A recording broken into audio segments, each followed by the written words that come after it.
On this vote, the ayes are 219, the nays are 212. The motion to concur in the Senate amendment is adopted. Without objection, the motion to reconsider is laid on the table. After more than a year of debate and on the issue that was the domestic policy issue in the long Clinton-Obama battle in the presidential election, President Obama, Nancy Pelosi scored their victory. Like the Red Sox winning the World Series, I never thought I'd see the day, and I don't quite know what to say the day after. Top Line starts right now.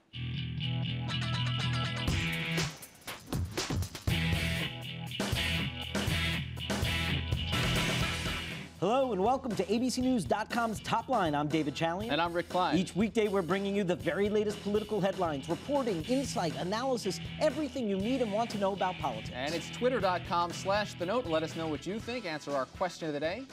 Give us your thoughts. Today there is only one topic, sir. Get us started. Can't imagine what that would be. The vote. Health care reform is in the books. It is passed by the House of Representatives last night. 219 votes. They easily cleared that 216 hurdle after all this time. And finally, the victory that Democrats have been waiting for a year. Nancy Pelosi gets a big win, and President Obama gets a huge victory for him. Democrats are just exhausted, kind of beleaguered at this point. They finally crossed the finish line. This is going to be the law of the land. No doubt about it. He didn't get to transform the politics as he wanted to do, he said during the campaign, but he did end up getting the policy. The opposition, the battle for repeal begins now. Constitutional challenges to the law that just passed are being discussed. And many states are now preparing legislation in their state houses to push back against this individual mandate. That's right. The law is going to be on the books, but there's going to be challenges from every direction imaginable. Republicans are clearly going to be geared up for this. And the state level stuff is going to be interesting to watch because it's not inconceivable to see at least some of these challenges rise to the level of a court agreeing with them.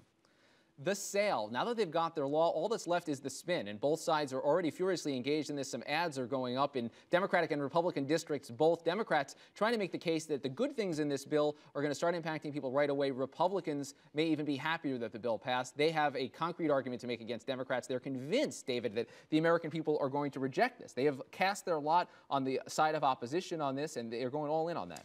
On the Democratic side, not only will they highlight, hey, they voted against all these popular things, but the argument that Pelosi and Obama were making to a lot of these Democrats, too, is that it is good politics for them in a midterm election that is about driving the base out. They know they're going to get hammered this election, but at the very least, to try to stem those losses, get the base out. This bill passing is one way to do that.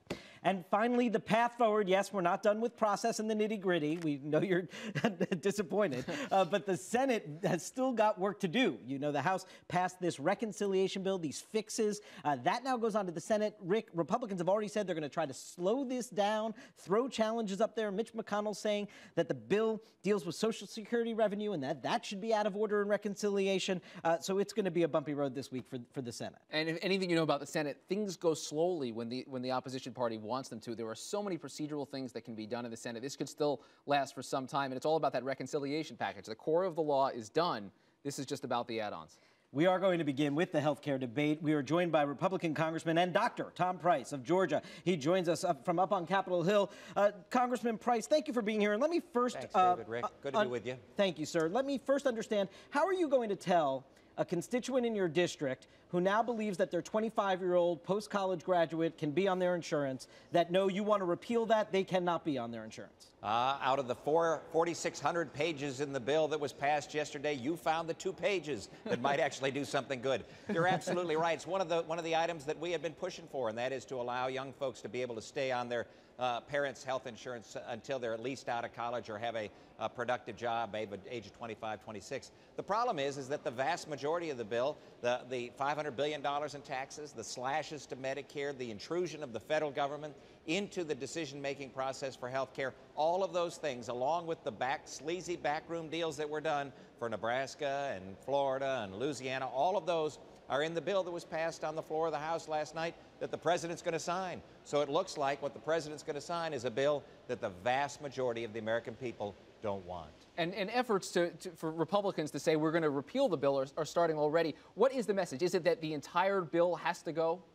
Well, I think what the message will be, repeal this bill and reform or replace it with the kinds of things that are positive, that are patient-centered, that put patients and families and their doctors in charge of health care, that actually address the insurance challenges we have, portability and pre-existing with fundamental solutions that respect patients, not that trust government. And finally, you got to address the lawsuit abuse that was not addressed in this bill. You can't be serious about health reform if you're not serious about lawsuit abuse reform, and that's exactly what the bill did yesterday. It did not address lawsuit abuse. To try to stop that practice of preventive medicine that a lot of doctors have, but the American defensive medicine, yeah. Defensive medicine, yeah. The American Medical Association is behind this bill, and I'm curious what you think, how this bill will impact doctors.